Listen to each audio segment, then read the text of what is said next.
Now, here's how to use Notion on the iPad. Well, Notion is a great note taking place.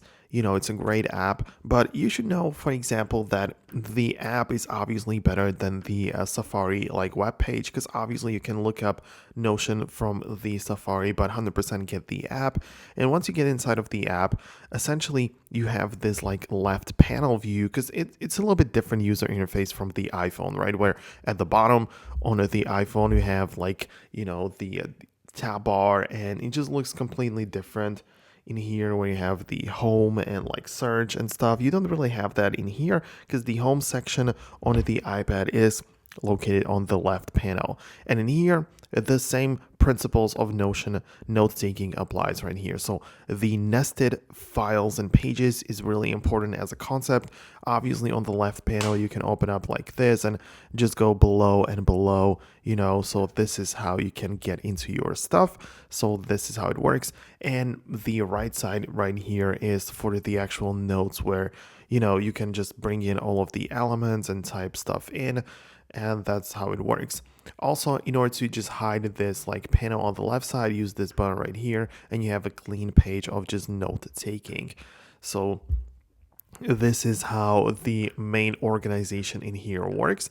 And when it comes to adding elements and everything, when you click on any empty space to start typing in your text, you can see at the bottom that we have a couple of options. So plenty of them right here. So you can tag someone, you can go back, you can add a comment, you can modify the text, you can bring in some images, right? You can also just bring in some more stuff in here. Essentially, this button is for turning elements into different elements.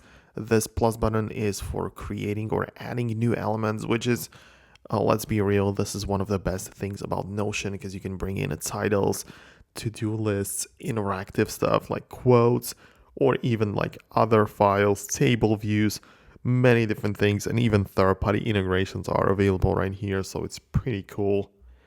And the next option right here is Notion AI. Essentially, you can ask specific questions about your existing note or ask something completely unrelated, like in ChatGPT, for example. But keep in mind that the amount of entries is kind of limited with the Notion AI in the free version. So that's something to keep in mind, right? So that's something I would pay attention to. But one great addition to your basic Notion experience is the ability to download and install third-party templates. Because as you can notice, there are plenty of different things how you can set up the page and so many different elements. And yes, you can just look up in a Safari Notion templates.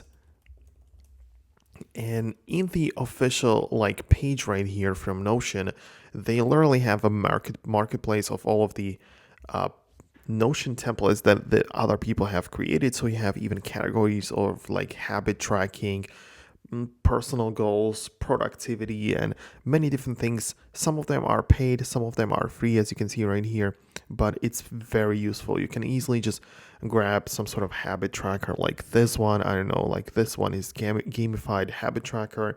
It's free, so I can just get it like this, and it's gonna open up inside of my Notion, right? So I'm gonna go in here. So yeah, it depends, right? So this one is, for example, on Gumroad, so you have to go through a little bit of a process. But if it's hosted on a different place, then it's gonna be even easier to get it, right? So this one, for example, just opens up right away in my Notion, and it has to obviously load up and everything. But once it gets started, I'm going to be able to just use the brand new template in here and make sure I get the most out of my Notion page. So sometimes you have to redo it, I guess, because perhaps it doesn't always work on the first try. But if that doesn't work, then try to do it over and over again. But this is probably just a glitch of why it's not working. It usually just does. And if it doesn't, you can also just add the very same template on your computer, and it's then going to show up on all of the other devices as well. But for whatever reason, this just does not cooperate right now. You can see it kind of glitches out even on the top. But anyways, I'm just showing you the principle of how it works. So hopefully you found this video helpful. Hit the thumbs up if you did. Subscribe below. I'm gonna see you in the next video.